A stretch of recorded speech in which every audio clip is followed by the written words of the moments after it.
appearances for the state. Melissa Garcia and Spencer Wilson for the state, along with Detective Danny Garcia, the council too. Tyler McCormick and Roxanna Mason, Your Honor, on behalf of Mr. Sandoval, who does appear in person in court at this time. This was scheduled to start at 8:30. Court was going to give us instructions and you're going to do your closing. We have one juror who is not present and is not answering her phone. And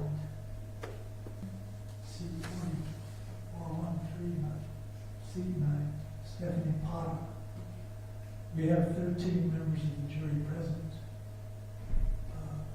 I suggest that we excuse this juror and move forward. If she can't get here on time and won't answer her phone, I'm concerned of her reliability to be able to conduct herself as necessary. However, if either side wishes to wait longer until she can arrive, I'll certainly respect that decision. What says the state? Your Honor, it is 10 minutes past their time to report. I have no objection to excusing her. McCormick? Your Honor, we have no objection to excusing her and replacing her with one of the alternates. All right.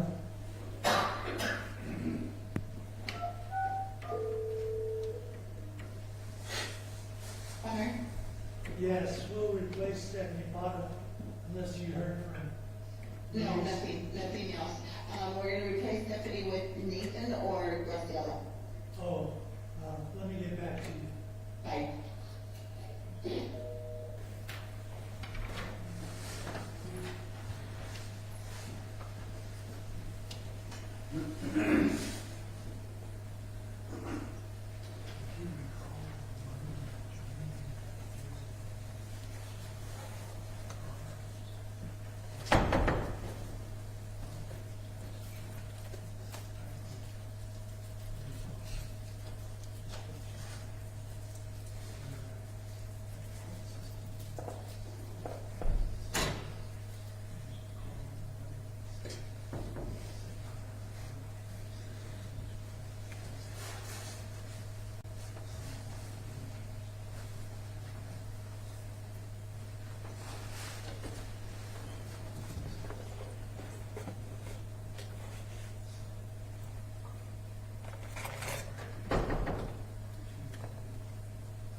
Okay, one juror is not present. It is 8:45.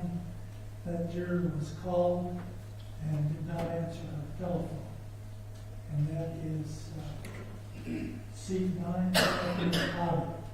She is one of the 12 members of the jury.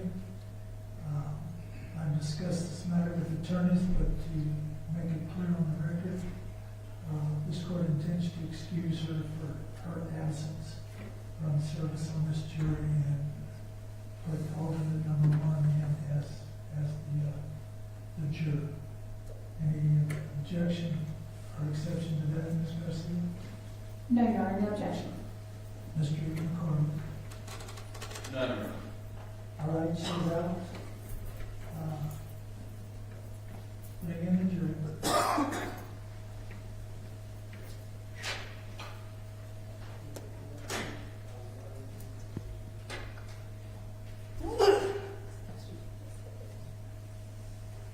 somebody need a Kleenex out there?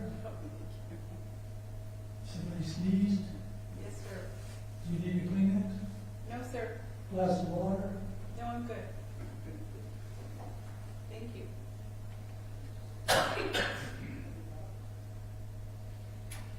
Mr. Wilson, do you need water? Or a cough drop? I wish that would help, Your Honor. It's just sinuses. Is a cough drop there? If I could finish before I sleep, I don't want to take that risk. 75. Tell her to go home. Go home. Yes.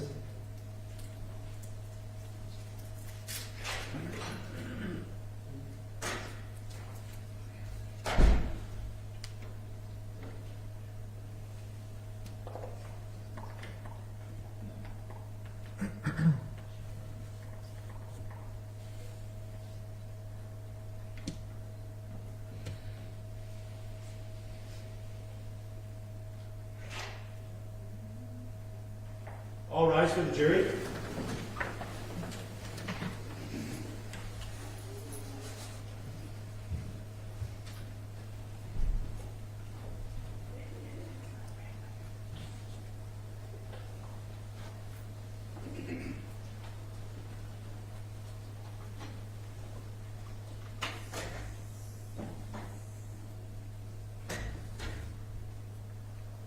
Thank you. May be seated.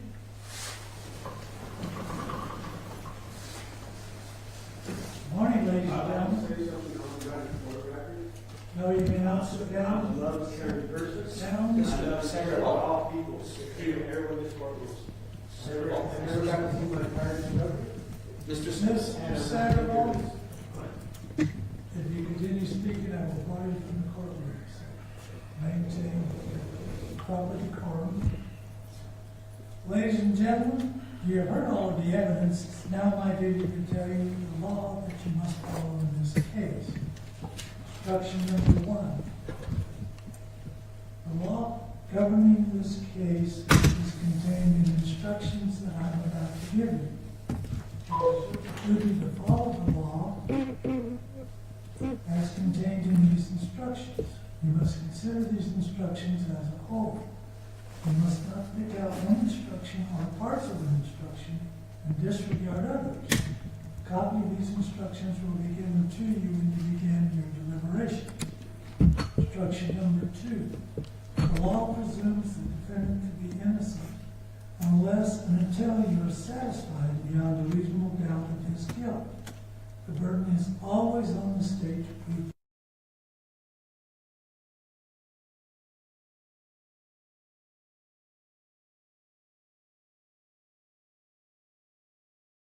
is a doubt based upon reason and common sense. Kind of doubt will make a reasonable person hesitate to act in the graver and more important affairs of life. Instruction number 3. You to find the defendant guilty of first-degree murder by deliberate killing as charged in count 1. The state must prove to your satisfaction beyond a reasonable doubt each of the following elements of the crime. 1. The defendant killed Shireen Al-Jabari. 2. The killing was with the deliberate intention to take away the life of Shireen Al-Jabari. 3, this happened in New Mexico on or about the first day of April 2024. A deliberate intention refers to the state of mind of the defendant. A deliberate intention may be inferred from all the facts and circumstances of the killing. The word deliberate means arrived at or determined upon as a result of careful thought and the weighing of the consideration for and against the proposed course of action. A calculated judgment and decision may be arrived at in a short period of time. A mere unconsidered and rash impulse, even though it includes an intent to kill, is not a deliberate intention to kill.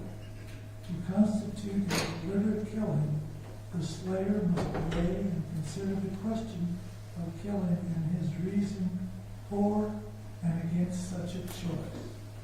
Instruction number 4. Great bodily harm means an injury to a person which creates a high probability of death. Instruction number 5. You find the defendant guilty of second-degree murder as a lesser included offense of first-degree murder, willful and deliberate, as charged in count 1. The state must prove to your satisfaction beyond a reasonable doubt each of the following elements of the crime. 1. The defendant killed Shireen al-Jabari. 2. The defendant knew that his acts created a strong probability of death or great bodily harm to Shireen al-Jabari. 3. The defendant did not act as a result of sufficient provocation. 4. This happened in New Mexico on or about the first day of April 2024. Instruction number 6. For you to find the defendant guilty of voluntary manslaughter as a lesser included offense of first-degree murder, willful and deliberate, as charged in count 1, the state must prove 1. The defendant killed Shireen al-Jabari. 2. The defendant knew that his acts created a strong probability of death or great bodily harm to Shireen al-Jabari. 3. The defendant acted as a result of sufficient provocation. 4. This happened in New Mexico on or about the first day of April 2024. The difference between second-degree murder and voluntary manslaughter is sufficient provocation. In second-degree murder, the defendant kills without having been sufficiently provoked, that is, without sufficient provocation. In the case of voluntary manslaughter, the defendant kills after having been sufficiently provoked, that is, as a result of sufficient provocation. Sufficient provocation reduces second-degree murder to voluntary manslaughter. Instruction number 7, quote, sufficient provocation, unquote, can be any action, conduct, or circumstances which arouse anger, rage, fear, sudden resentment, terror, or other extreme emotion. The provocation must be such as would affect the ability to reason and to cause a temporary loss of self-control in an ordinary person of average disposition. The, quote, provocation, unquote, is not sufficient if an ordinary person would have cooled off before acting. Instruction number 8.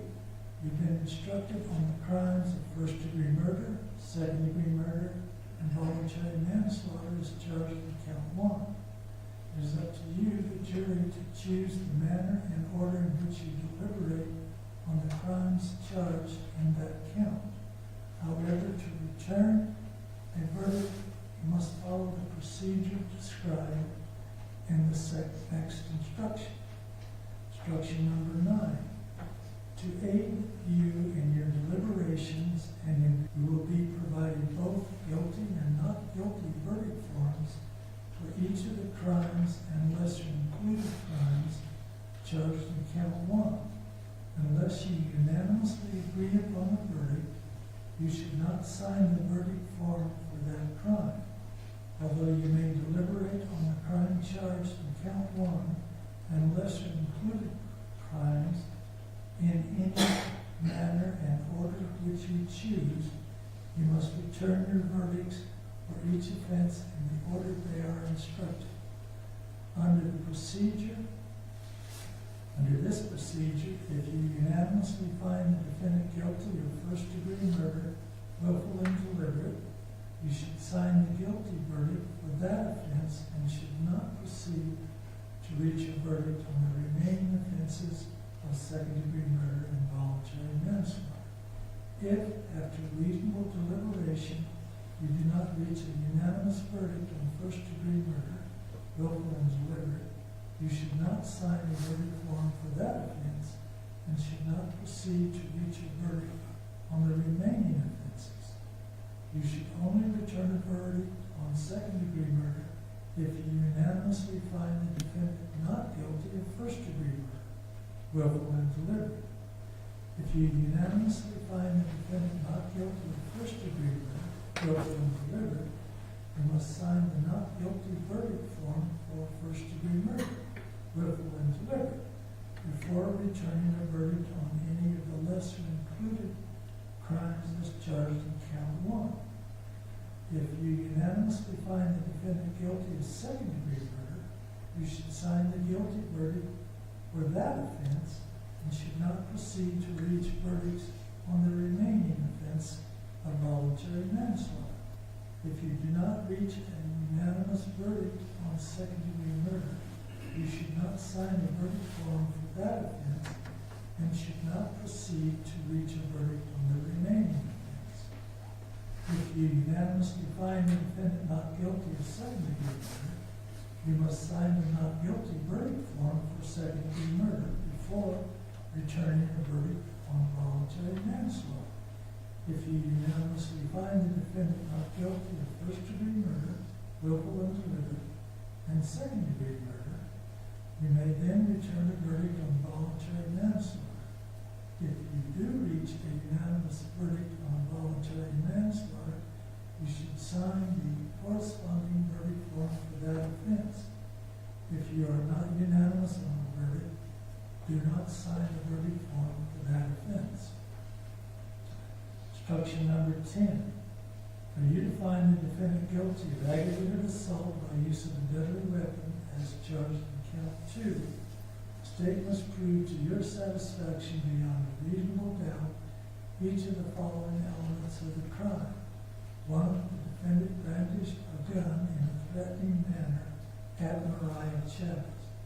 2. The defendant's conduct caused Mariah Chavez to believe the defendant was about to intrude on Mariah Chavez's bodily integrity or personal safety by touching or applying force to Mariah Chavez in a rude, insolent, or angry manner. 3. A reasonable person in the same circumstances as Mariah Chavez would have had the same belief. 4. The defendant used a handgun, a deadly weapon. The defendant used a handgun.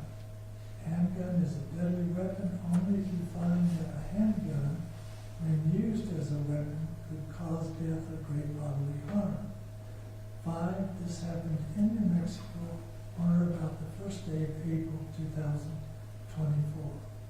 Instruction number 11.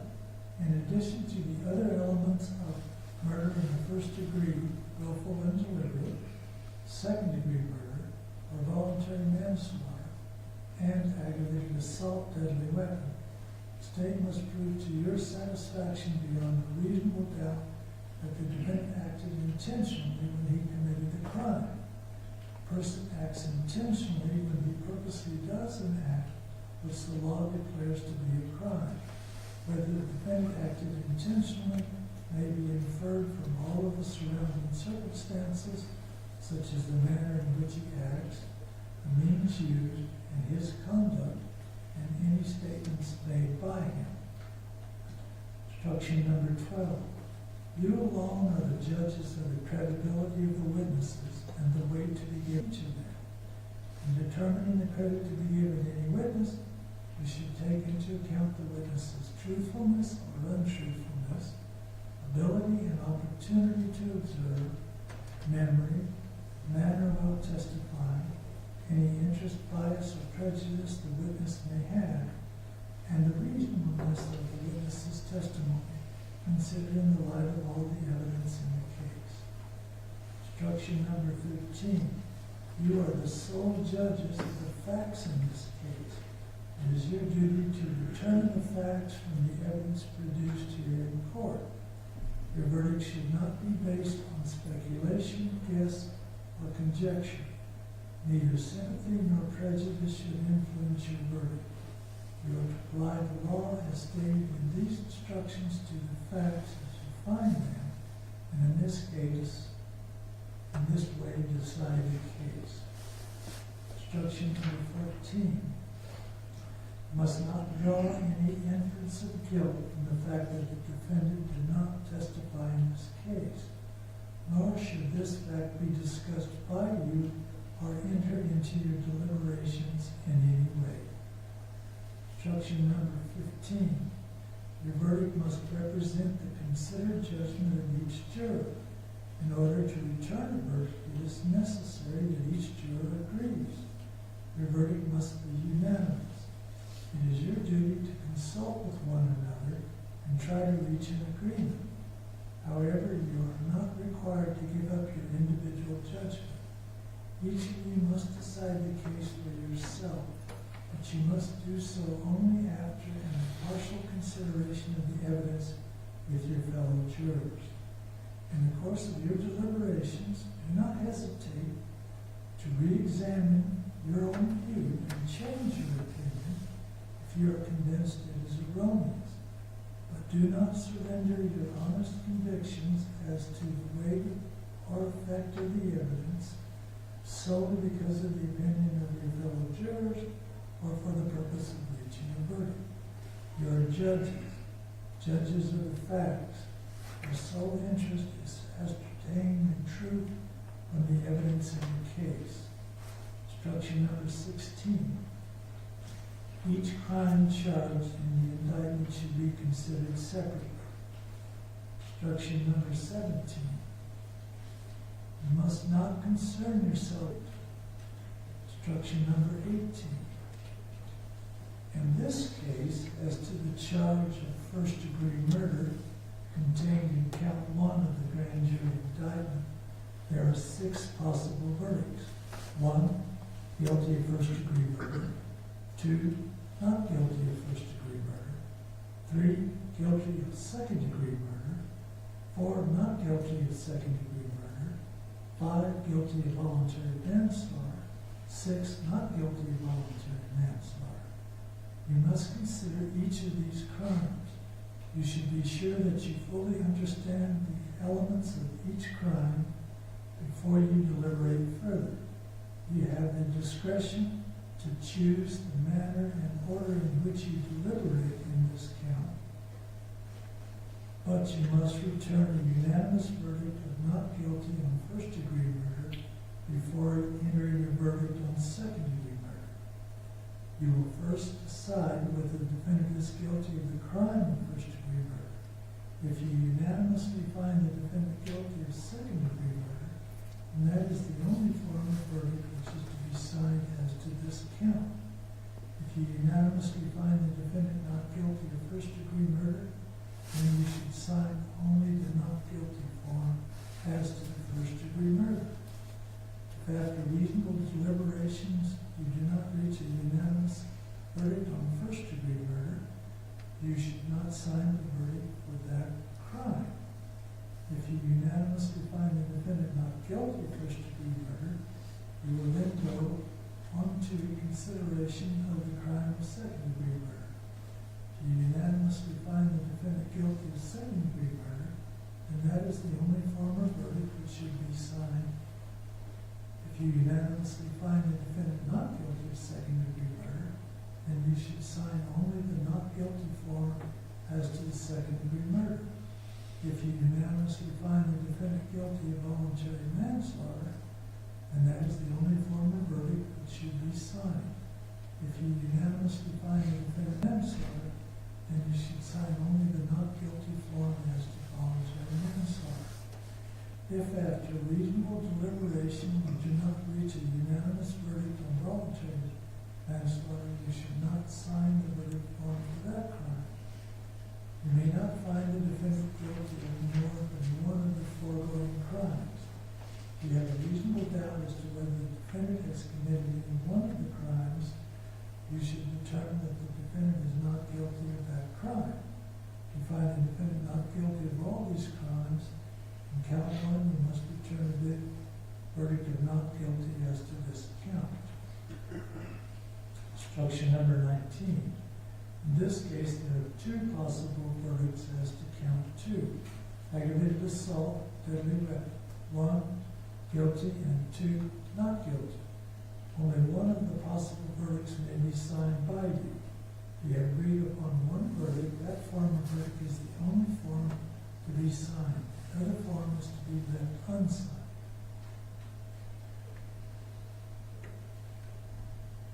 Now the attorneys will argue the case for as long as I have done.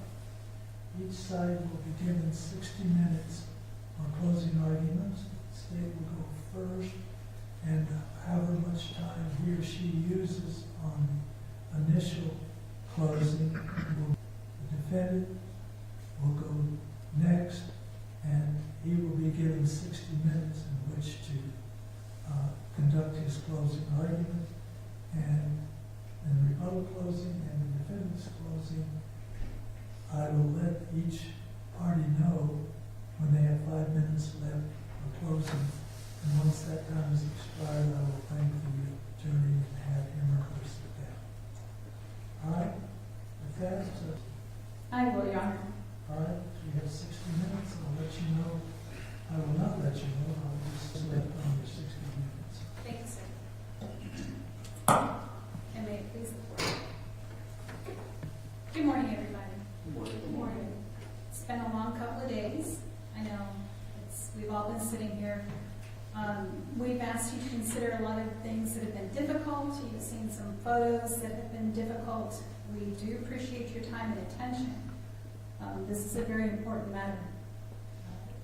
So to begin, I'd like to talk about our opening statements. Remember, we got up here, I believe Ms. Mason came up here and spoke to you after I came up here and spoke to you. Ms. Mason told you that the evidence would show 3 things. It would show, we'll go through each one of them. The first one, the car was not his. That the witness described it as a dark gray SUV. What did the evidence show? The witness came here and told you. She described it as a dark SUV, like what Las Cruces Police Department drives. We've all seen their cars all over town. We know what they look like. They're a Ford Explorer. She came up here and told you it was a Ford Explorer. Colored dark gray, but consider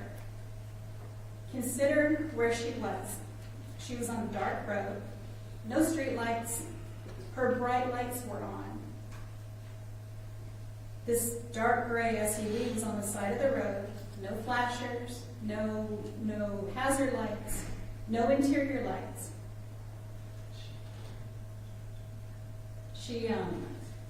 What she's seen in the dark, easily confused black, dark gray. How often? Easy to interchange those colors. She also said that she noticed a black Chile license plate. Defendant's car had a black Chile license plate. She said no stickers. She didn't see any stickers. Let me just show you.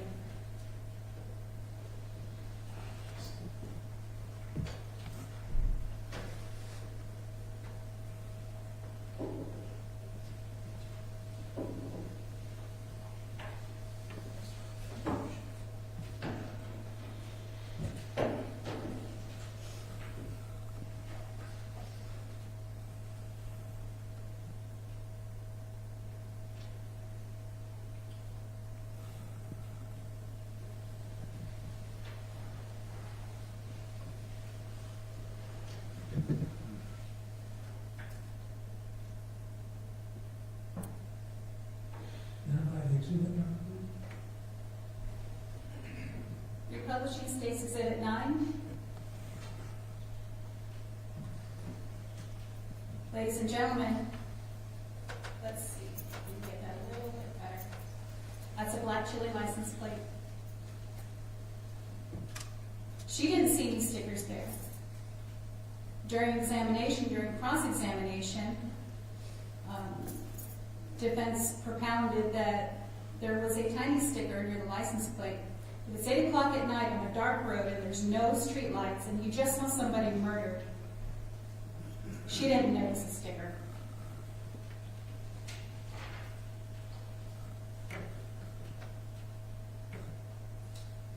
When defense says that's what the evidence is going to show, I'm sorry, didn't. They also said that the evidence was going to show that the defendant did not point a gun at her. Well, let's think about what we heard.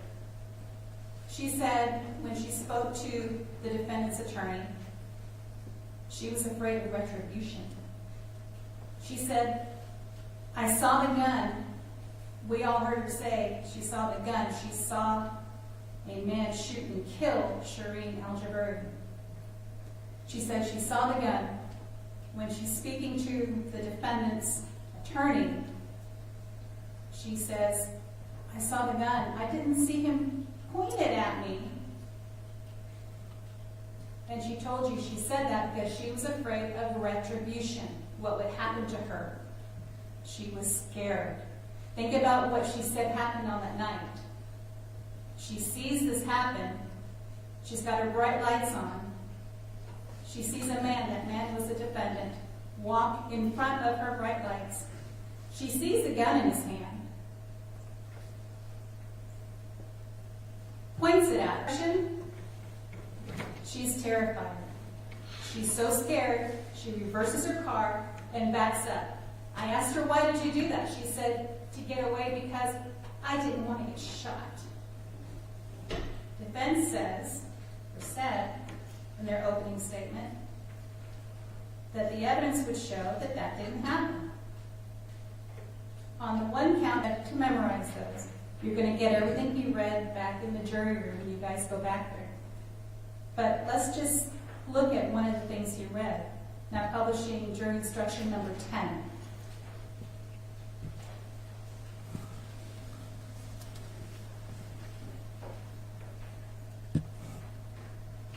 What does it say? It says, for you to find the defendant guilty of aggravated assault by use of a deadly weapon as charged in count 2, the state must prove to your satisfaction beyond a reasonable doubt. Notice that doesn't say beyond all doubt. It is a very high standard, but it's not all doubt. Reasonable doubt. Use your common sense. Pay attention to what she said happened. Number 1, defendant brandished a gun in a threatening manner at Mariah Chavez. Doesn't mean that he had to point it straight at her head. He brandished. She saw it. She was scared. Number 2, the defendant's conduct caused Mariah Chavez to believe the defendant was about to intrude on her bodily integrity and personal safety by touching her and applying force in a rude, insolent, or angry manner. That's a fancy way of saying she thought she was about to get shot. She told you that. Number 3, a reasonable person in the same circumstances as Mariah Chavez would have had the same belief. That's for you to consider. She just saw a man shoot, kill, murder a woman right in front of her, and now he's walking back across in front of her car on a lonely street in the dark, no headlights, no other cars coming, and now he's looking at her. Would a reasonable person believe that? That's for you to consider. The third thing that Ms. Mason said that the evidence would not show, or that the evidence would show, is there were problems with the investigation. We heard a lot more about interns during this trial than we did about a lot of other things that are substantive, that are important. Interns? Well, because that was an issue, we addressed it with Detective Garcia. He explained to us about the intern program at Mesilla Marshall's office. He explained to us that out of his 50 years of experience, he personally trains these interns. The training, 40 hours. We heard one intern, Mr. Schuster, talk about over 100 hours of training. Detective Garcia said that the interns work about 20 hours a week. They're required to do that as a minimum. We heard a couple of people say they were 18 hours just on this one crime scene. These interns are not people on the street looking for jobs. They're college students getting college credit for their work with Mesilla Marshals and Danny Garcia. What's wrong with one of these people taking a picture? Did they do it wrong? Did they take the picture sideways? We saw the pictures. They say, oh, they're going to contaminate the scene. The job, as Detective Garcia explained, Sergeant Detective Garcia, their job is to not touch anything. They don't touch things. They take pictures. They do sketches. They're under the constant supervision. Detective Garcia was there the entire time until 4 o'clock the next afternoon, and this happened at 8 o'clock the night before. What's wrong with using an intern to take a photo? Does that mean that we don't have evidence? No, it doesn't. That means that Mesilla Marshal's office has an excellent program that, from Detective Garcia's testimony, is being duplicated all over the country. These people served 2 years with Mesilla Marshals. Don't think they know how to take a picture. Distraction, ladies and gentlemen. The criminal defense attorney wants you to pay attention to anything but what was said here this week. They want you to pay attention to anything but the evidence. So what did the evidence show? The evidence shows that for the last 2 days, you and I have been sitting in the presence of a murderer. That's what the evidence shows. We heard from witnesses that night, April 1st, 2024, the defendant and his wife, Shireen, were driving down a road, down University, towards Mesilla. It was dark, near Mesilla Middle School. No street lights. Pulled over to the side of the road. Didn't turn their flashers on, wouldn't attract attention. Didn't have the interior dome light on, wouldn't attract attention. That man was the defendant that she saw that night. He wasn't counting on Mariah coming down the road going from her sister's house. He wasn't counting on Mariah seeing this car on the side of the road. No lights, no flashers, just parked there. As she's coming up, she approaches with caution,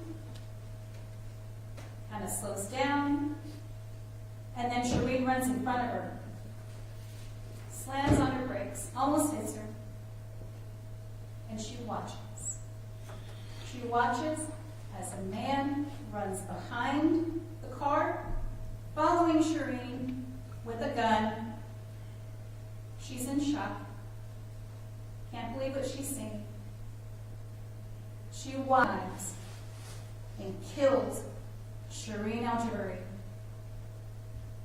She watches as she falls on the side of the road in the dirt.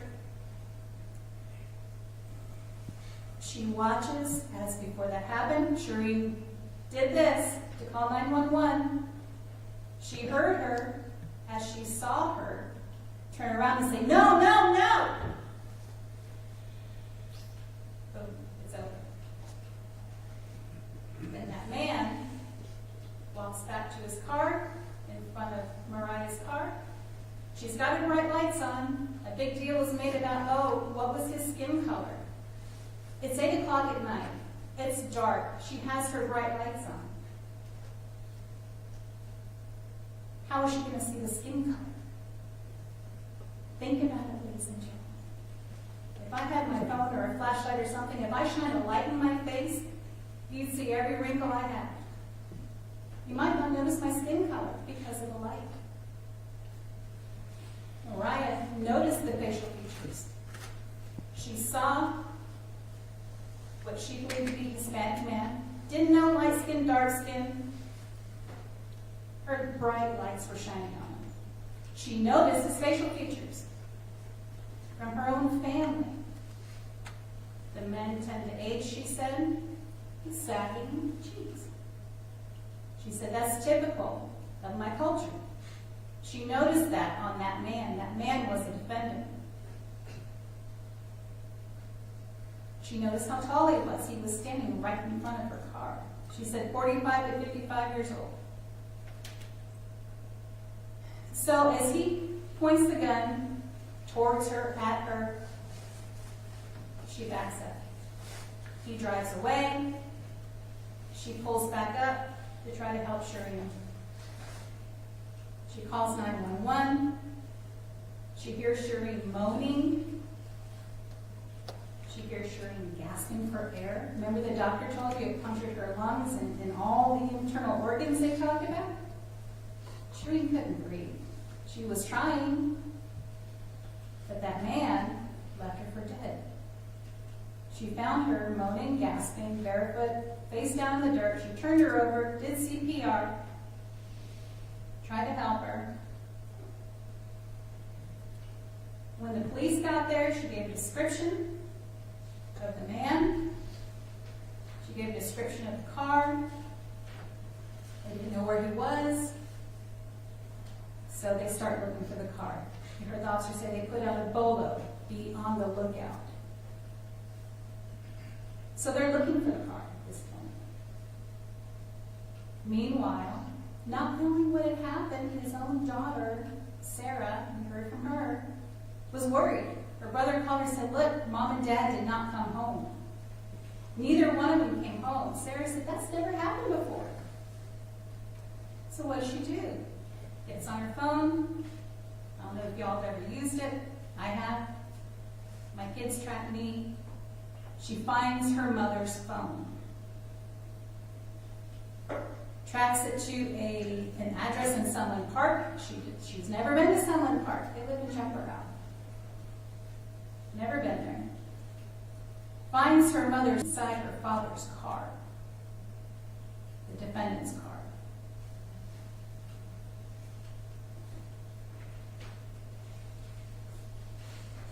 Now, Publishing States Exhibit 8.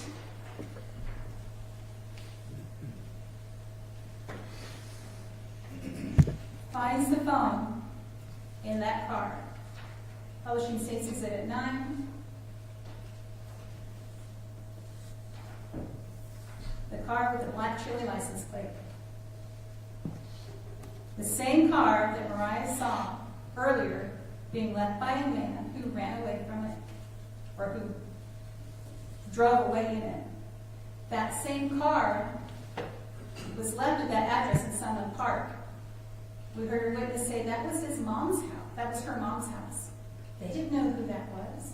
She saw a man get out, run away from the car, go back, and then run back away. Publishing States Exhibit 13. We had an interesting witness. One of the things that he said was, people change.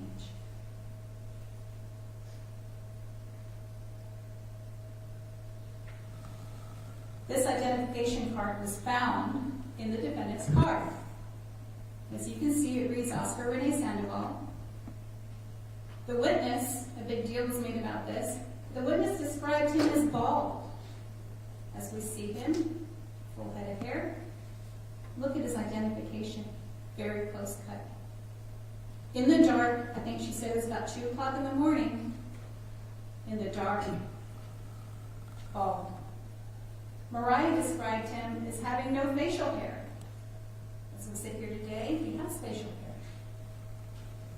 In his identification, there's no facial hair. It will change. This is the man that witness saw running away from that car that night. Oh, but he was wearing different clothes. This was about 6 hours later. Of course he's going to change clothes. He doesn't want anyone to recognize him.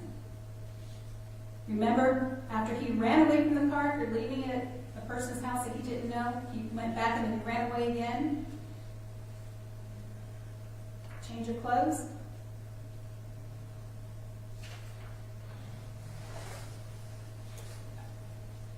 The father's car. That car, the defendant's car. The one that Mariah saw that night. Never reported as stolen. Never. They checked. Detective Garcia said that's the first thing they do. See if it's reported as stolen. No. And when they found it, what did they find inside?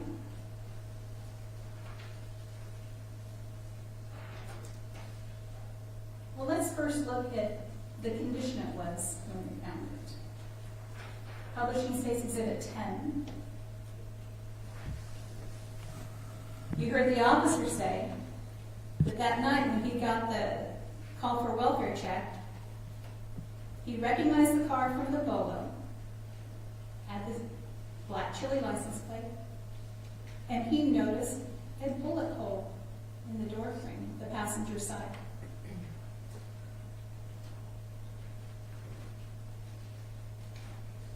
What else was in the passenger side? Now, Publishing States Exhibit 11.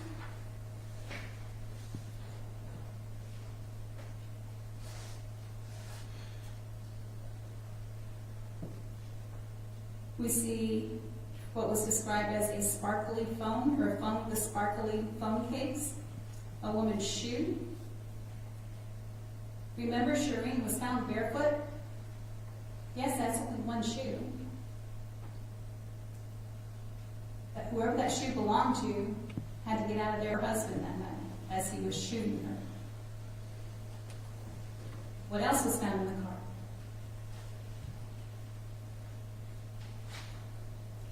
Republishing States Exhibit 13. This was found in the car. A big deal was made about, oh, did they seal the car once they got it? How do we know nobody got inside of it? Well, there's a reason. What's valuable? If somebody goes inside of a car, what do we expect them to do? Publishing States Exhibit 12.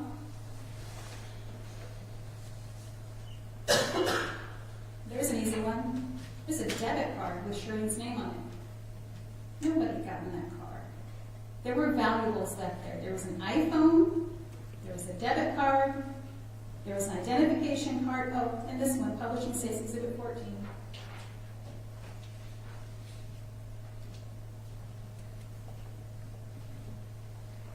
It's hard to see. You'll have these exhibits when you go back to the jury room. There's a check for $950. Take it, sign it, cash it. Nobody got in that car. The car was sealed as soon as it was released to the city marshals and was unsealed when they did search warrant. Easy money for somebody. Nobody took them. So officers arrive, they see the bullet hole, the car matches the description, they get a search warrant, they find his identification. That car was the last place that the defendant was before he fled to Mexico. He left his ID in there, he left a check. They also found the personal belongings of a female, Shireen, shoe, this iPhone with a sparkly case, the debit card. Shireen got out of that car in a hurry. That was the last place she was before she was killed by that man. So someone sees somebody, a man, leave the car, run away from it, go back and run away again, leaving where it's not supposed to be. The defendant is then driven to El Paso, gets a ride over there, and then he flees the country. He leaves. When he's in Juarez, when he's in Mexico, he calls a longtime friend. We heard from two of them. Come down here and meet me. We needed money.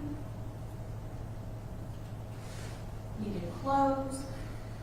But remember, he had a bag of a little bit of clothes with him. So he asks his longtime friend, can you get me some papers, birth certificate or something, so that I can keep running from the police? Heard the testimony. as anyone who's been to Juarez knows, or Mexico, you go a certain distance, you have to have identification. Well, guess where his ID was? He left it there because if he had it on him, they knew who he was. So he asked his friend, "Get me some papers so I can go." Then his other friend, Linda, decades, like a family member, she goes down there. She talks to him.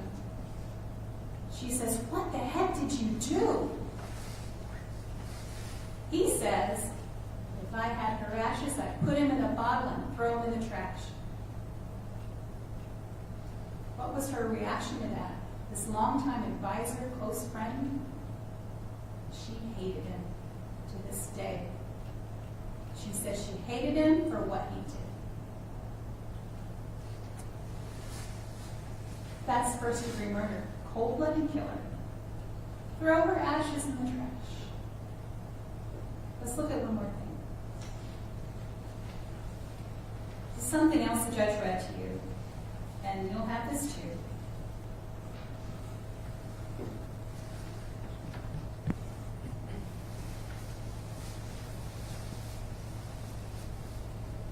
For you to find the defendant guilty of first-degree murder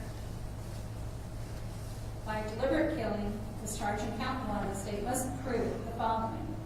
Defendant killed Shireen Al-Jabbar. Ladies and gentlemen, defendant knows what he did. The killing was with the deliberate intention to take away the life of Shireen Al-Jabbar.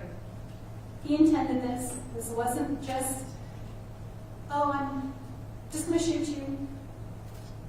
He took her to a dark road where very few people were, with a loaded gun. She had to get out of that car so fast. She left her shoes. She died on the side of the road. And he took off, had a change of clothes, went to Mexico.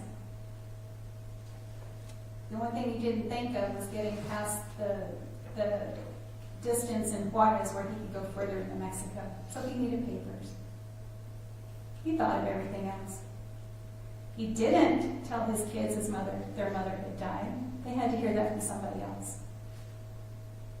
He didn't tell his kids, "Are you okay? Your mother just died." He didn't check on them. He stayed in Mexico, called his friends for money and papers.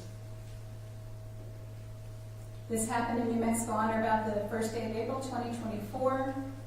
That date, everybody has said that. A deliberate intention refers to the state of mind of the defendant, and it may be inferred from all the facts and circumstances of the killing. He knew what he was doing. He planned it. He was ready for it. He executed his plan. He executed his wife. Then he executed his exit from the country so he wouldn't get caught. That's what he told his friends. That's what the evidence shows, ladies and gentlemen. The evidence shows that Oscar Sandoval, the man in front of you, shot and killed his wife, left her for dead on the side of a road, didn't care about what his kids were going to think, feel, do, didn't matter. He had his plan. Left the country, thought he'd get away. He wasn't counting on Detective Garcia and the Mesilla Market's office or their interns. Thank you for your attention. I ask you to find the defendant guilty of first-degree murder, guilty of assault with a deadly weapon, render a verdict that you know in your hearts and minds. Use your common sense. Reasonable doubt is not all doubt. This is not the TV shows that we talked about when we were doing the jury selection. You don't get to wrap everything up in a pretty package. All doubt. It's a high standard beyond reasonable doubt. That means use your common sense. You know what happened. Guilty. Thank you. Thank you, Ms. Garcia. We'll have 22 minutes on rebuttal closing. Mr. McCormick, you have 60 minutes. I'll let you know when you have 5 minutes now.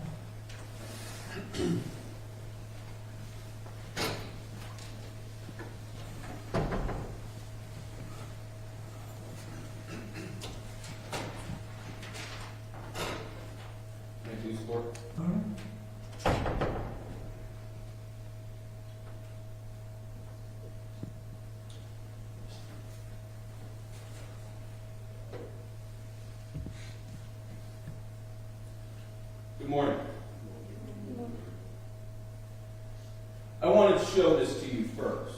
This is instruction number 2, and it's probably one of the most important instructions you'll get from me, because it tells you the standard you're supposed to hold the state is. You are supposed to read this if you need to, listen to it if you need to, read the entire packet again if you need to when you deliberate. But this, instruction number 2, tells you the standard which you're to hold the state. As you heard earlier when we talked about voir dire, when we asked you those questions, we asked you, is anyone here uncomfortable if Mr. Sandoval didn't do anything? You all said, we're fine with it. We can judge fairly and impartially. We can fairly and impartially hold the state to its burden of proof beyond a reasonable doubt. That's the standard. Beyond a reason, the test is one of reasonable doubt. A reasonable doubt is a doubt based upon reason and common sense. The kind of doubt that would make a reasonable person hesitate to act in the graver and more important affairs of life. For some of you, your wedding. Some of you, the birth of your first child, second child, all your children. Some of you, it's that major birthday, your father's 80th, your 50th. What is a grave and important affair to you? And in that moment, what would make you hesitate? Let's talk about some of the things I think would make you hesitate in this case. First and foremost is the one fact we can all agree on. A woman died. We're here because someone died. Sad,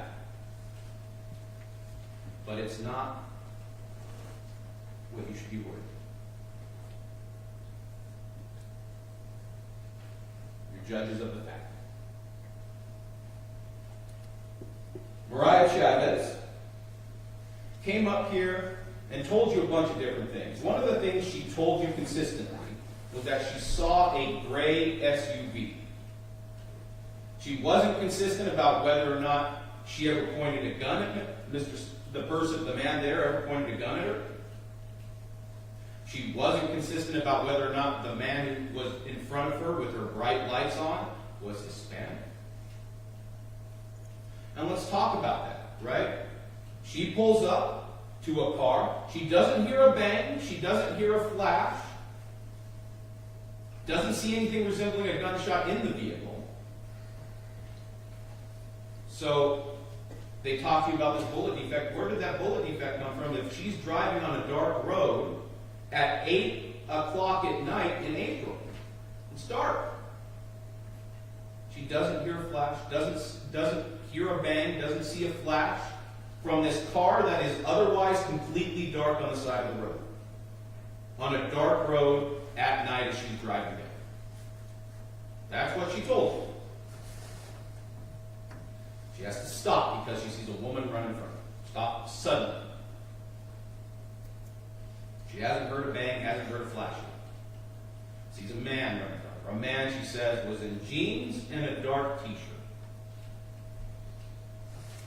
Maybe he was Hispanic, maybe he was not, but we know that her memories changed because she tells you, I remember something new and different every time I have a nightmare. So her memory's changing every time she goes to sleep. Every time she says, I had a dream about this night, she's changing something. What didn't change? Gray SUV. And we know why it didn't change, is because she was so afraid of this man she had just saw shoot somebody that she backed up just parallel with the front of that car. The car, she says, that man drove away. She didn't keep backing up. She didn't keep going and turning somewhere until she could get safe. Call 911 from there. She stopped. Watched the man maybe point a gun at her, maybe not point a gun at her. We don't know because she said both those statements could be true. And then, once he got in the car, she pulled back up. Right? So afraid of this man that she pulled up back next to him as he's getting in the vehicle. So afraid of this man and what he just did. She didn't call 911 when the lady's running across the street asking. Didn't call 911 as she's backing up after she's seen this happen. Doesn't call 911 as she's stopping parallel with the gray SUV she saw. Then calls 911. But we're supposed to believe that it was so quick and that things were moving so fast she couldn't see the car that she was using to measure her distance. She had more time looking at the car than she did at what happened. With her brights on. She said she saw gray jeans and a gray shirt. Right? Maybe a ball cap, maybe not. One thing I want to leave you with about her is she says, I remembered every detail. And I saw no shoes. Here's another question you should be asking. No one from Danny Garcia's crack team of NMSU students getting college credit for being on a murder investigation had a shoe. So, what happened to it? They're talking about this shoe in this car that says connects everything together despite it being a different color. And despite the Chile license plate being one of 3 you can choose when you go to the DMV to get a new car.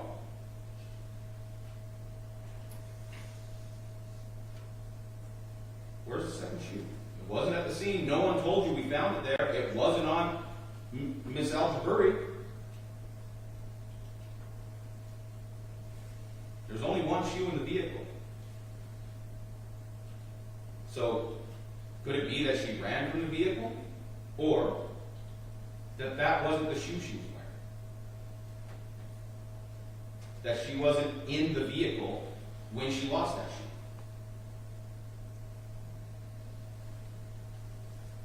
Remember, gray SUV is what Mariah Chavez, who the state wants you to believe wholeheartedly, saw. Now, I'm not saying you should because we know her memory changes every time. She has a dream, and we know she said up and down, I didn't see a shoe.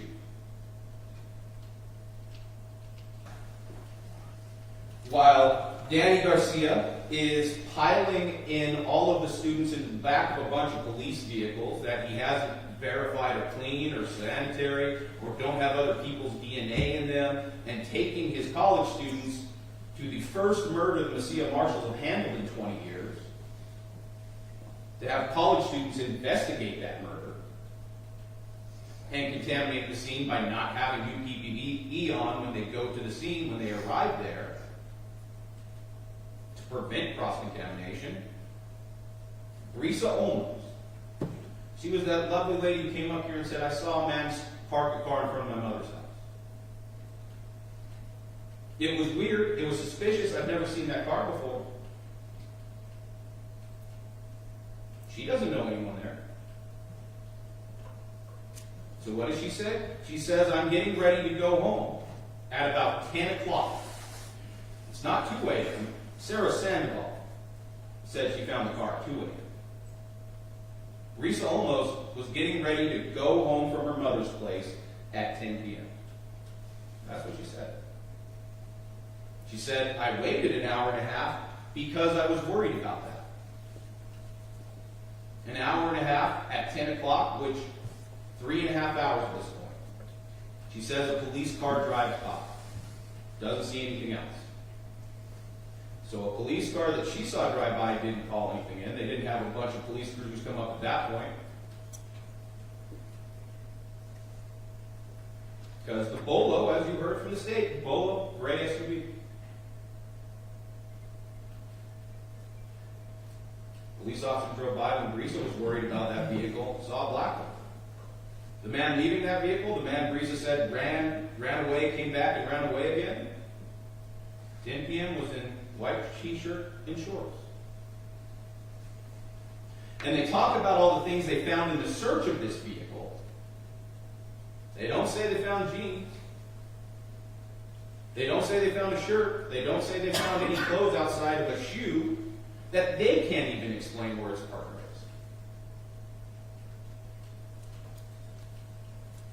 So a different color vehicle, black, not gray, is sitting there from at least 10 p.m. until 2 a.m. when Sarah Sandoval goes and locates it. Says, that's the car I think my mother's phone is in. Does she go and look and check in the car? No.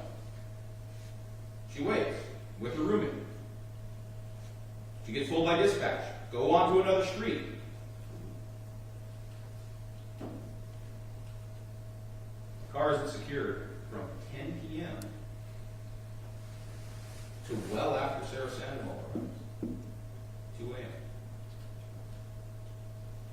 There's some dispute as when Detective Segoviano arrives. He's the one who located the vehicle for Dasso and got everyone involved in making sure it was secured. Except, of course, the Mesilla marshals, who were at the scene.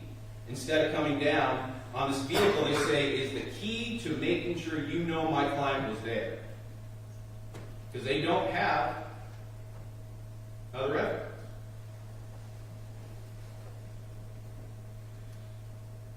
That's a question. They don't have anything else except a different colored vehicle and a shoe. A shoe that its partner wasn't at the scene of the crime. It was in a car, the family vehicle. That's what they say.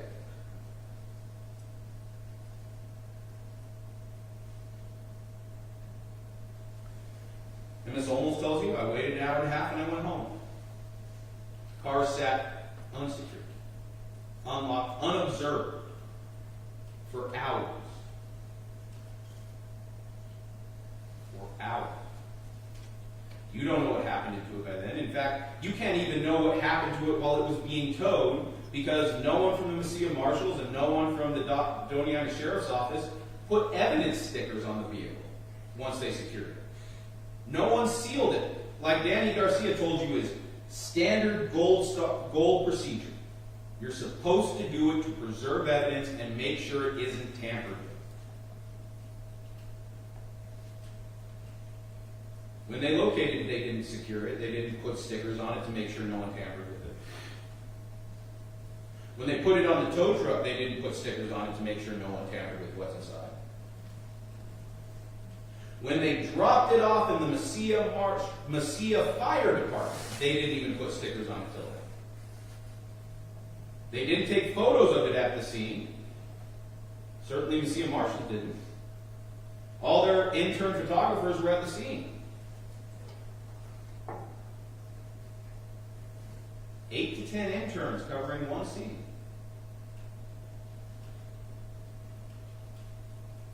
You heard that? 8 to 10 people and they brought up 2 the photographers. And then they come here and say, well, that car must be it because her shoes in it, because her a debit card. She must have been in it at that time, despite it being a different color, despite the person being in different clothes. Oh man, leave that car, it was dressed completely different. And no one secured that vehicle until it was after it was placed in the Mesilla Fire Department. Right? An open bay with three sets of fire equipment. Who knows who opened the door? On accident. We don't know. They can't tell.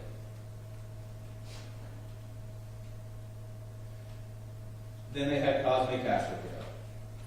That nice man who worked, can't even tell you the date that he gave him a ride. Said at some point I gave him a ride and dropped him off at Hondo Pass. Couldn't tell you what day it was, couldn't tell you it was just late at night, but he said his car had broken down. So he needed to get a ride, needed some money, needed to go get some stuff to fix some things. Couldn't say it was April 1st, couldn't say what date it was.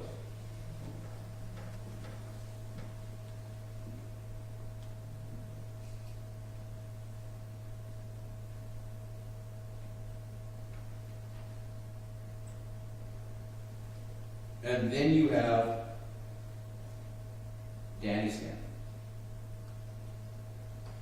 and Linda Stanton, those two lovely psychics who are the spiritual advisors to Mr. Sandoval. Went down to give aid. What they did or did not know. And when asked repeatedly, Linda Stanton was asked repeatedly, did he admit to killing her? No. He never admitted to killing her. That's what Linda told you. And Danny told you, I never talked to him. Our entire conversation was between him and Linda. I was just there. Because Linda asked me to. Linda said, yeah. He said if her ashes were in a jar, put them in the trash. Is it callous? Yeah. Is it cold? Yeah. That isn't murder.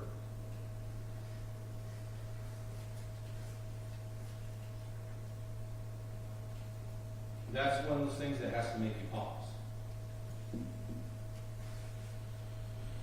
It's not murder.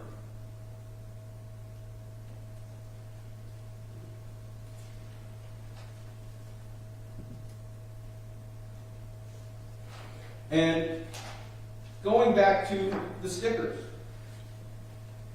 Yeah, the photo they showed you didn't have a sticker on it. But when Miss Mason showed Patricia Martinez, the person who took all those photos of that vehicle, a photo of the back of the car, she saw stickers on it. Saw one on the windshield, one by the license plate. There are two stickers on it. You heard Patricia Martinez tell you that. So it wasn't just one tiny one that you're hoping to see while you're getting the license plate, which Ms. Chavez was able to do. There's one on the windshield. Patricia Martinez told you that. Rear windshield in the corner.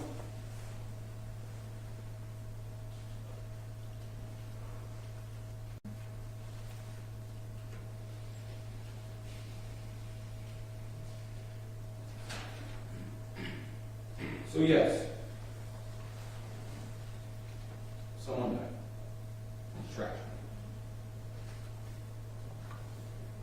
But what the state has presented to you today is that someone in a gray car stopped along University, and Shireen Al-Jabari got out and she was shot as a result. That a black SUV driven by someone with belongings to Miss Al-Jabari and Mr. Sandoval's ID was stopped on the side of the road in Summerlin Park and left for several hours, effectively unattended. That's what they found in there. But remember, Ms. Chavez also told you she didn't see a flash, she didn't hear a bang until she saw the 4 shots. So where did the bullet defect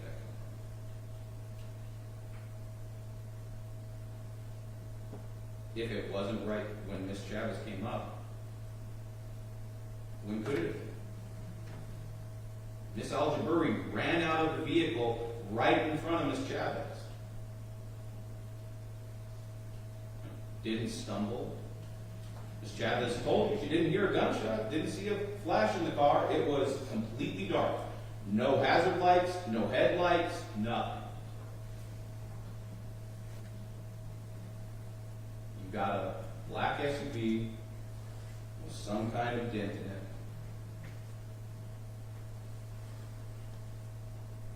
Parked in Summerlin Park.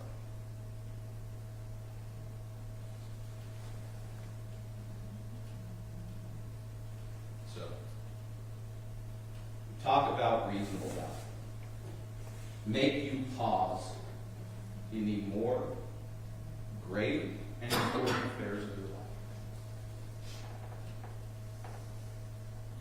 Helping interns get credit. They haven't told you how the car changed colors. Other than to say, oh, it was dark and the lights were on. So clearly the bright beams completely confuse someone between the difference between gray and black.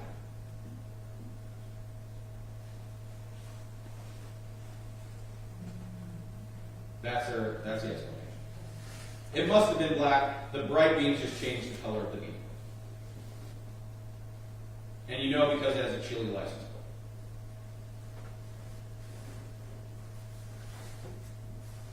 Or it was two different vehicles. Or it was two different people.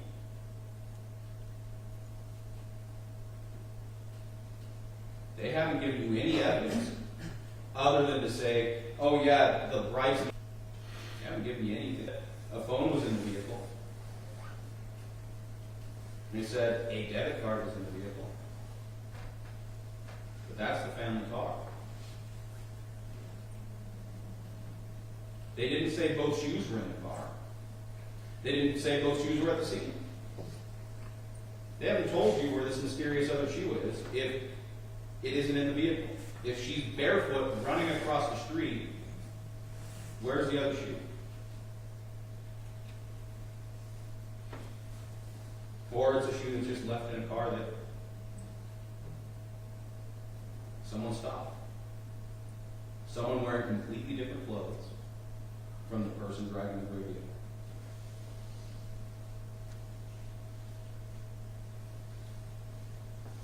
No one's told you how, if Mr. Sandoval got a ride from Hondo Pass, no one told you how he got across the border. Where do you go from there? If you even believe it was on that same day.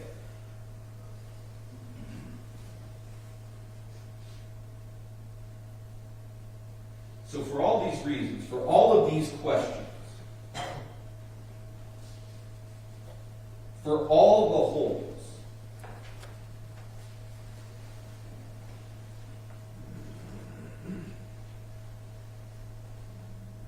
for all the questions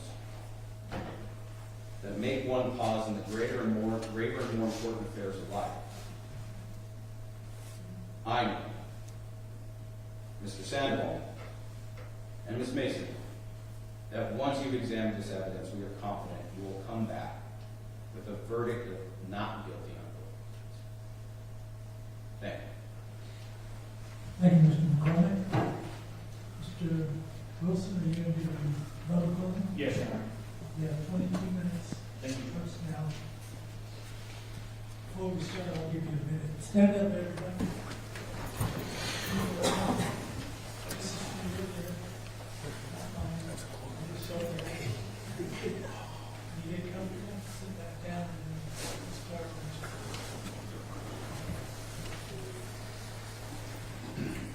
Listen, you made it.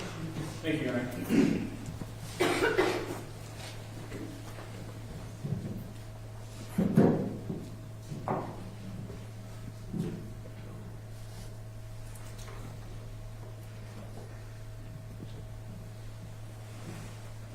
Good morning, everyone. It's nice to see you again. I thanked you during jury selection because I knew that this would be at least a couple days. I thought it was going to be a little bit longer, but it's still been a large portion of your time of your week. And so I thanked you then, and I'll thank you now, because now you've listened to all the evidence. I saw you taking notes. I saw you paying attention, so thank you. Thank you, because this is a very serious matter, and it deserves our serious attention. So thank you for being here, and thank you for fulfilling your duty as jurors. As the judge explains, the state gets a closing argument, defense gets a closing argument.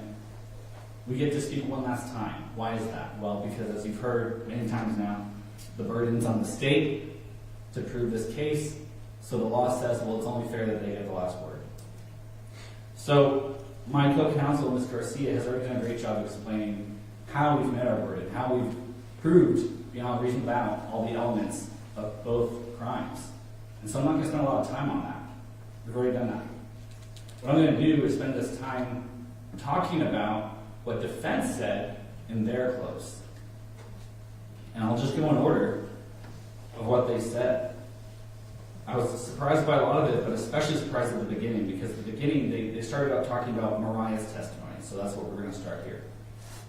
And I was left folks thinking that we'd watched 2 different trials and 2 different witnesses, because almost everything that he told you about her testimony was actually a lie. Very little truth there. He said, Mariah said she didn't see a flash. Well, I know you guys were paying attention. I know you remember her saying, yeah, I saw the flashes. That's directly in contrast to what defense is telling you that she said.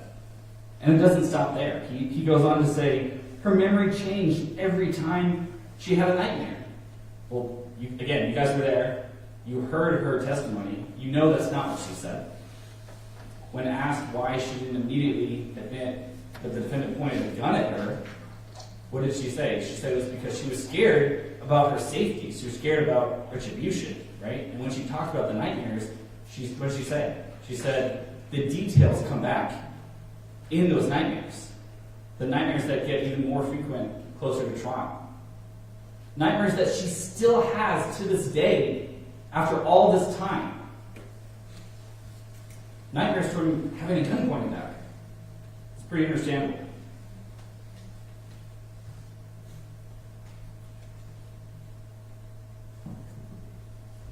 Next defense said, well, she said she didn't see shoes. Well, that actually corroborates the evidence, because what does the evidence show? That the victim, the decedent, was found without shoes.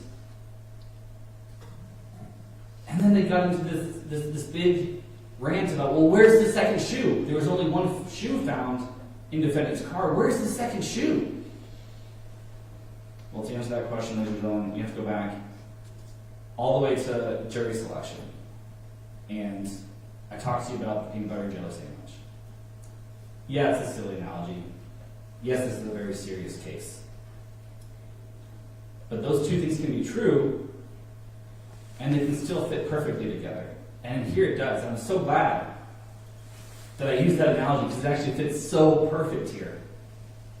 Because what did I say? I said, your job is to look at the elements. And I warned you, I said, don't let defense distract you from those elements. Your job is to focus on the elements and see if the state has proven beyond reasonable doubt those elements. That's it. That is your job. And of trying to distract you from those elements.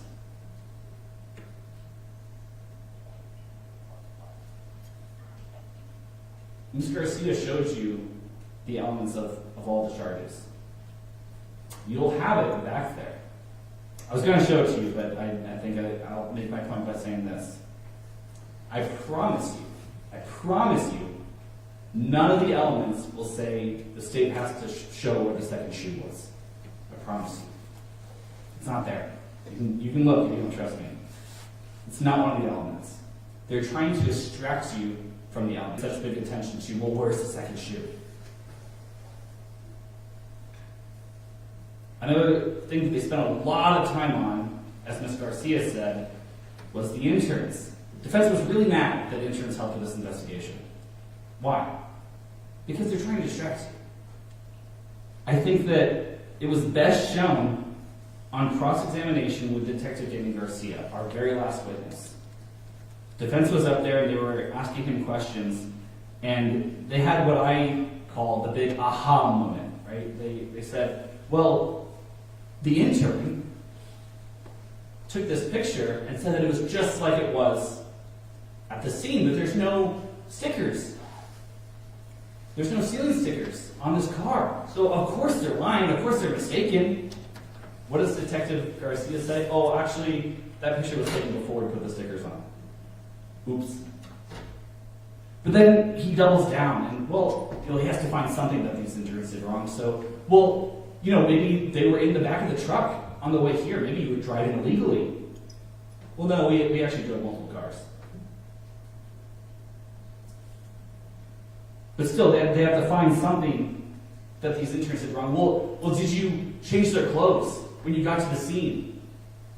You know, after all, cross-contamination. What? This case doesn't hinge on a strand of DNA. Some cases, that's all we have. In this case, we have a lot more. He doubles down, and in his very close today, he brings up that same point and doubles down on it and says, well, if they didn't put the student stickers on right away, then who's to say what happened to that car? Think about that for a second. Think about what defense is trying to get you, is asking you to believe.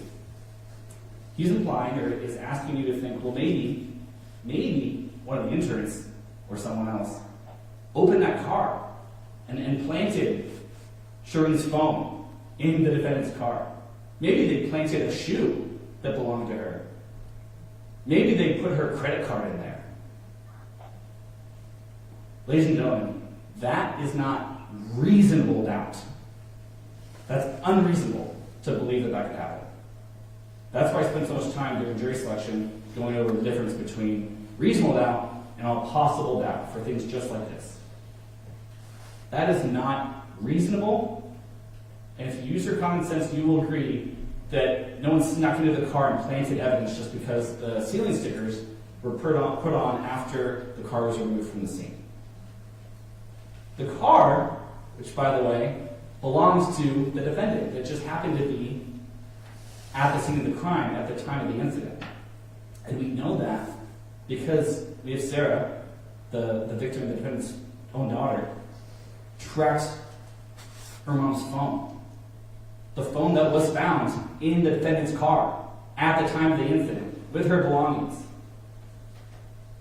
That's all evidence to consider, ladies and gentlemen. We don't need a single strand of DNA. The defendant didn't call the police when his wife was missing. What did he do? He fled to Mexico. Innocent people don't flee to Mexico. With just a bag of extra clothes, he calls his spiritual advisor and asks for some help to get across the second border. And what does he say to them? I hope someone throws her ashes in the garbage. Those are not the words of an innocent man. Do not be distracted by everything defense is saying about a second shoe or the interns.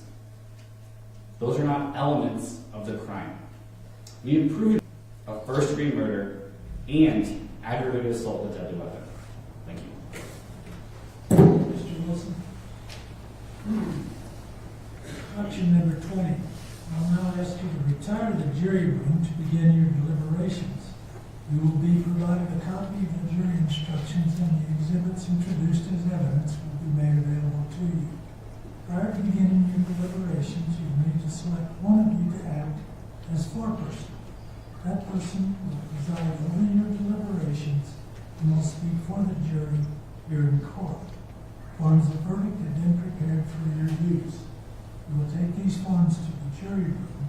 When you have reached a unanimous agreement as to your verdict, the foreperson will sign the forms which express your verdict. You will then return all forms of verdict, these instructions, and any exhibits to the courtroom. Graciela Lujan is the alternate juror in this case and will therefore need to remain in the courtroom. Do you have any items in the jury room? What do you have? Bag of candy? Okay, well, we'll wait for you. Escort her into the jury room, and when you come back, if you'll set that extra seat there so we can let the jury back first. And we'll begin your deliberations. So,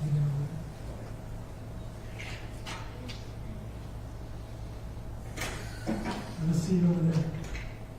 Thank you. Please rise for the jury.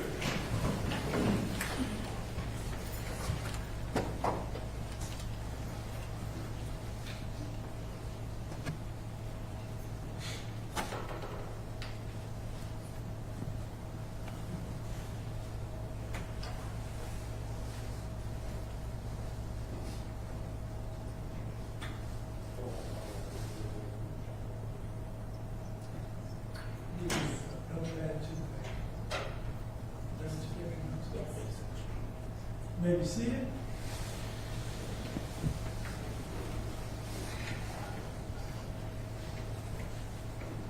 Johan, just as I explained to the other potential jurors who are not chosen to serve, I know what a sacrifice it is.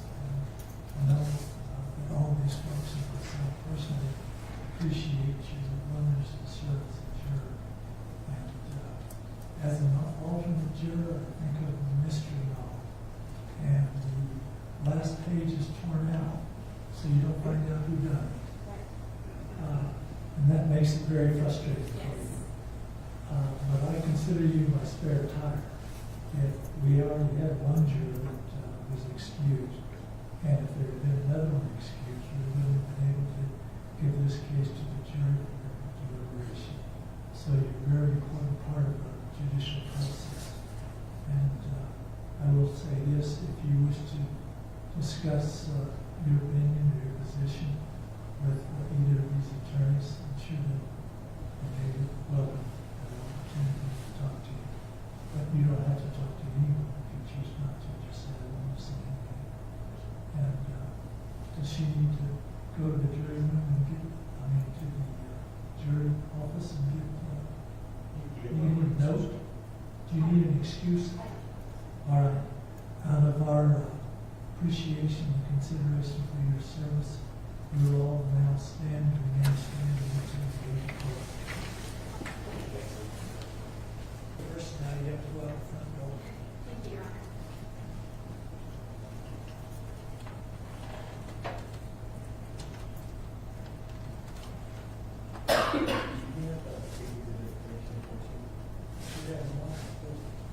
Maybe two.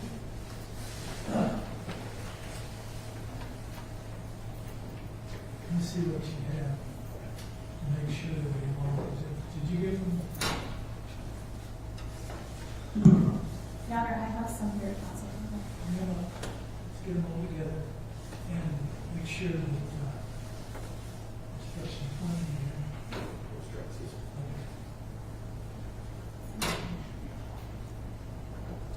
And, just want to make sure that you feel Jimmy have things.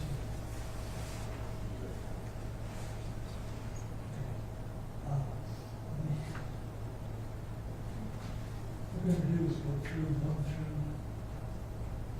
all of them. So, what do you got?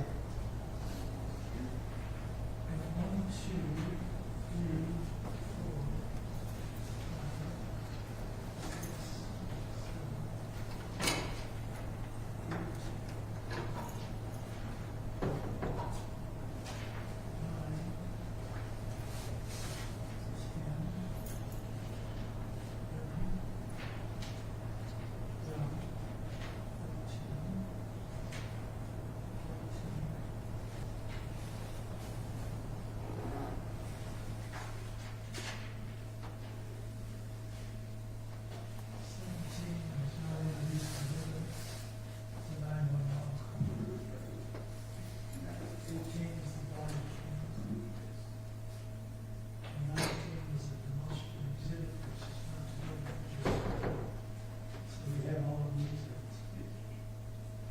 Parties need to verify that we have all the exhibits.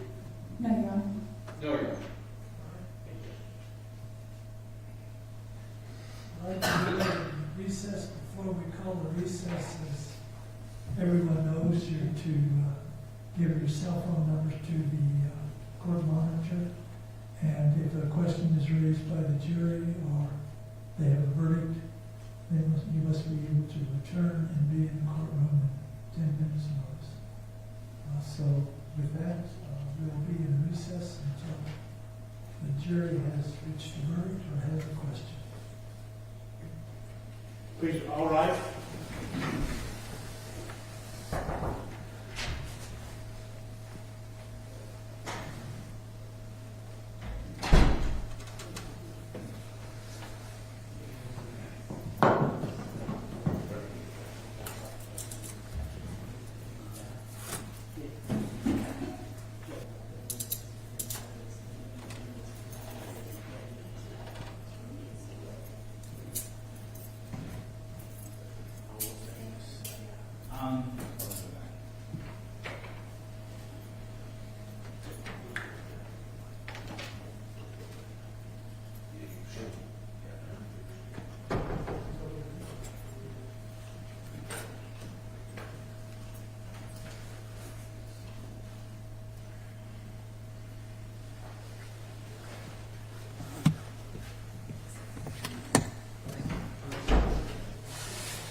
I did feel the need to up the absurdity. You know, that might have been a little too subtle.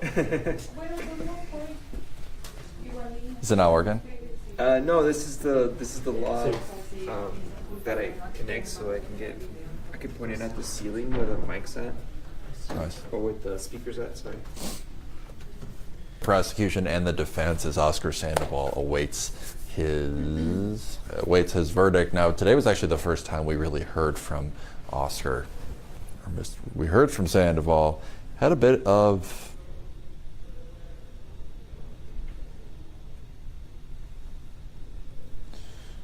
Outburst.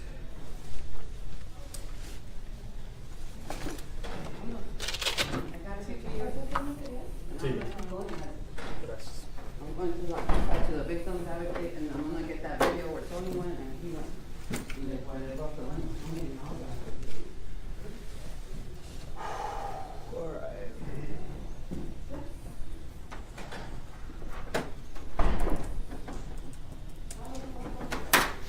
I've always wondered why this judge always gets these high profile cases. maybe it's seniority. Maybe. We're always in this courtroom. Todos los, así, los que son los que cubrimos, Uh-huh. siempre, ¿verdad? Sí. Porque él está participando de cuando se trata de casos de homicidio, creo. Oh, okay.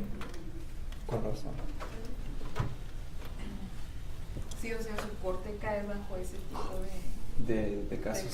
de homicidio de Well, the trial of Oscar Sandoval in the case of the killing of his partner Shireen Al-Jabiri wrapping up today as the closing arguments we heard from the defense and the prosecution. But to start, before all that started this morning, those closing arguments, we actually heard very briefly from Oscar Sandoval himself. Now, we couldn't fully hear him, but he did have a bit of an outburst towards the judge before the proceedings. Should have some video of that playing right now, but that was pretty much the first we've heard of him during this entire process. Today he was also shaking his head no quite a bit, talking to his attorneys a lot more. He has not been doing that in the days prior, so definitely a bit out of place to see him that animated. But in a second, you'll hear from the defense and the prosecution, who had to sort of pitch their final argument to the. So are you gonna pause for them to play the outburst, or is it gonna? So that it's gonna be VO. Oh, it's just gonna be over. Yeah, Is it gonna be looped or anything? I'm not sure. Because that's all the video that they're gonna have. Oh, really? Okay, Yeah. that's fine. I think they'll just come back to me. I'm going to talk at the camera as if it's a full conversation. So. Well, Oscar Sandoval. Today's the final day of the trial of Oscar Sandoval and the killing of his partner, Shireen Al-Jabiri, back from April 2024. Now today, prosecution and defense giving their final arguments. But before all of that, Oscar Sandoval actually had a bit of an outburst, or a moment where he tried to speak to the judge declaring his innocence earlier today. Now this is the most animated we've seen him since this all started. The last couple days wasn't saying or doing much of anything that we could see. But today, shaking his head no quite a bit and talking to his attorneys a lot more than normal. But we also had the final arguments from the defense and the prosecution. I'll let you take a look at that right now. Yeah, and the prosecution would actually start their final talk with the jury, or their final argument with the jury, by refuting the central defense that the defense attorneys had for their client, for Sandoval. The defense themselves opening up by saying, this is your job. If there is reasonable doubt, you have to find our client innocent. And that was their central point. They went back over the evidence and really hammered home a few points. Color of the car and the junior status of a lot of those people that were on site after the shooting back in April of 2024. So we're waiting to hear from the jury now. A lot up in the air still. And again, Sandoval faces life in prison, up to life in prison without the possibility of parole if found guilty. So a lot at stake here. I think I'll just say all that. I don't know how you stayed awake. I was having a hard time today. I literally turned my face to the wall and just closed my eyes for like. You trying to hide? I was literally like, My eyes closed for a few seconds. tumbling. Yeah, I don't even know how they do it. And then it's funny because the bailiff, one that's next to the judge, he was also falling asleep. I was looking at him, even though he's right next to the judge. These guys are also a little old. No, the guy that's like up in the front. The younger guy? Yeah, the younger guy. He was also like Dude, the lawyers, man, they just make everything so tedious.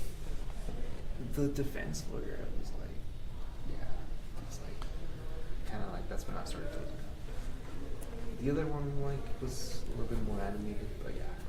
I thought it was interesting that she opened her final argument by bringing up all of the stuff the defense was picking apart and just addressing final spiel. I thought that was interesting. I want to talk about that too. Yeah.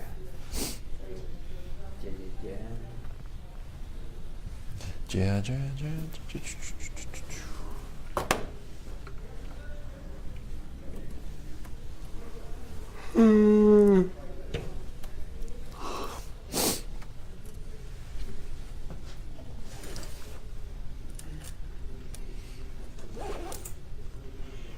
I guess we can't leave until they leave. August. Yeah.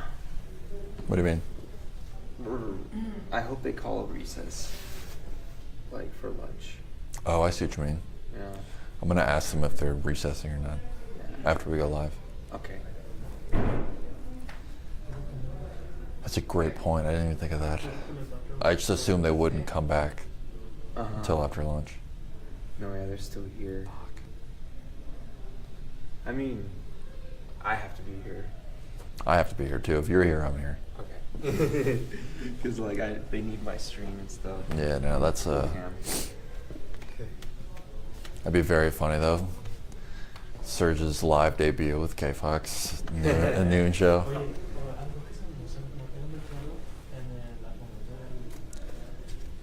Hey, Ashley. Ah, gotcha. I'll call right now. Bye.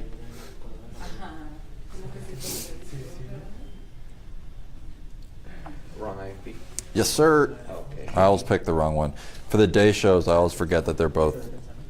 Or Oh, that they're in a K-Fox studio? they're in. No, it's CBS. I called into the K Fox because it was just an open number. I can. Can you hear me? Well, the trial of Oscar Sandoval and the killing of his partner Shireen Al-Jabouri wrapping up today with the closing arguments from the defense and the prosecution. But I do want to start with a bit of an outburst we had from Mr. Sandoval this morning before all of those proceedings. Now, he professed his innocence in front of the judge, and it was the most animated we've seen him since all of this started just back on Monday. He was also talking quite a bit to his attorneys and shaking his head no when the prosecution was making certain statements about him. Again, the most animated we've seen him.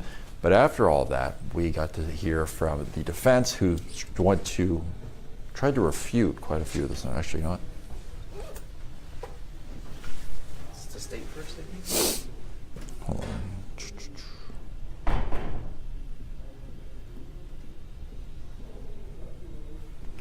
Yeah. Albert, that was the most animated we've seen him during this whole thing. But in a second, you're going to hear from both the defense and the prosecution as they started to wrap up their final arguments. Take a listen. That's right, those are just the highlight clips. They did go on for quite a bit. They were given an hour each to talk to the jury one last time. The defense emphasizing or opening their argument by sort of trying to pick apart the defense's central points in their case, and then going in and laying out all the facts once again, while the defense really emphasized the burden of proof that the DA or the prosecution needs to meet here.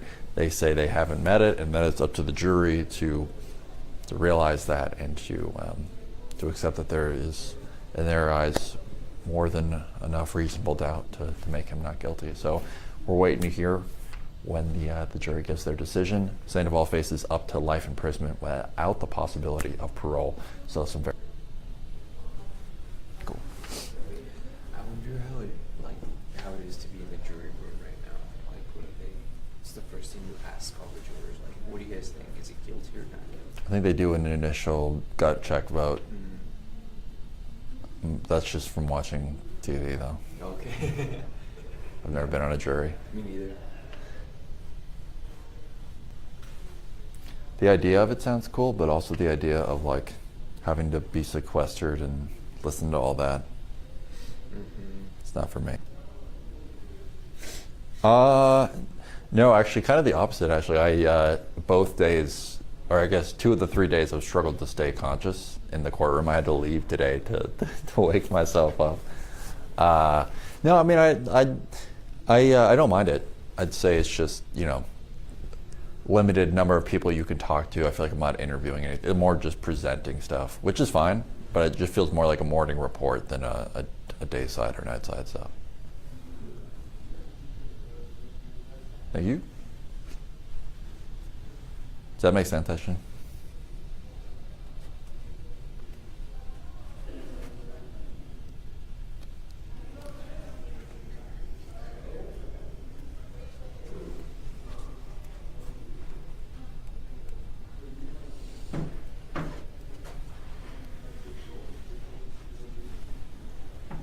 We got less than 2. I think we're going to open.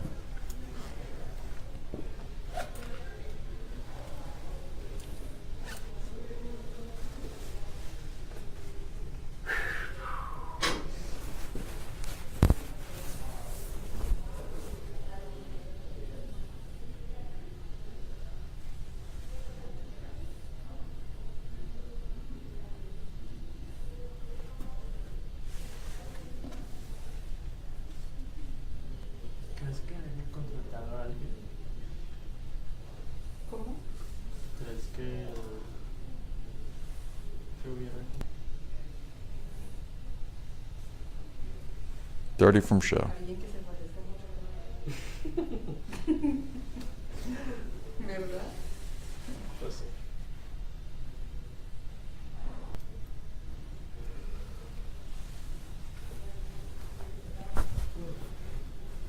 Oh.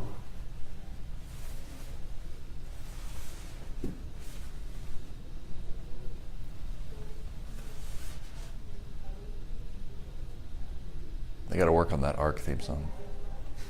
Haven't heard it.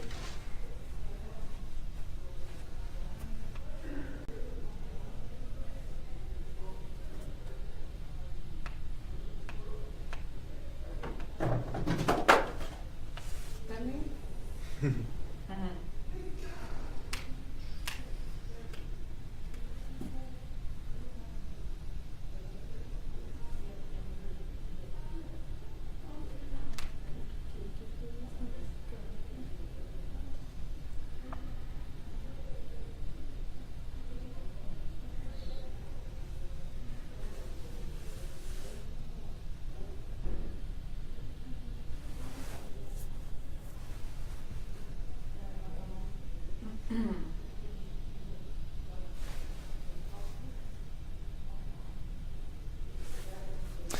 That's right, Vanya. So today was day 3 of this trial. It's the last day for Oscar Sandoval in the trial for him and the killing of his partner, Shireen Al-Jabouri, as you were telling everyone just now. Now, today was actually the most animated we've seen Sandoval. Before all the proceedings began, he actually had a bit of an outburst, I would say, to the judge declaring his innocence. Should be seeing that on your screen right now. Very out of character from what we've seen the last 2 days of this trial. Today, he was also talking quite a bit to his attorney, shaking his head no when the defense was making certain statements about him that he found objectionable. So again, very out of character today as all of this begins to wrap up. But what we want to the jury.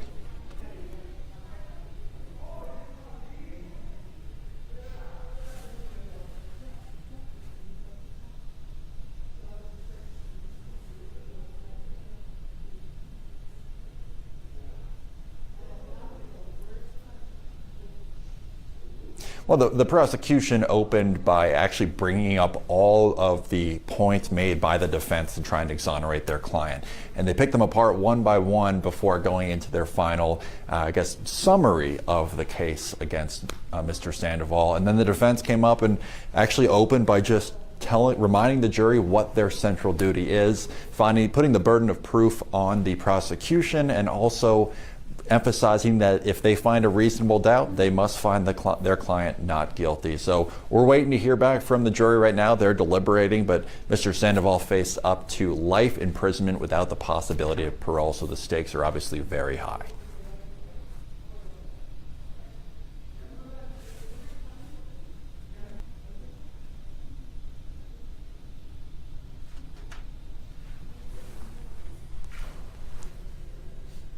Sweet.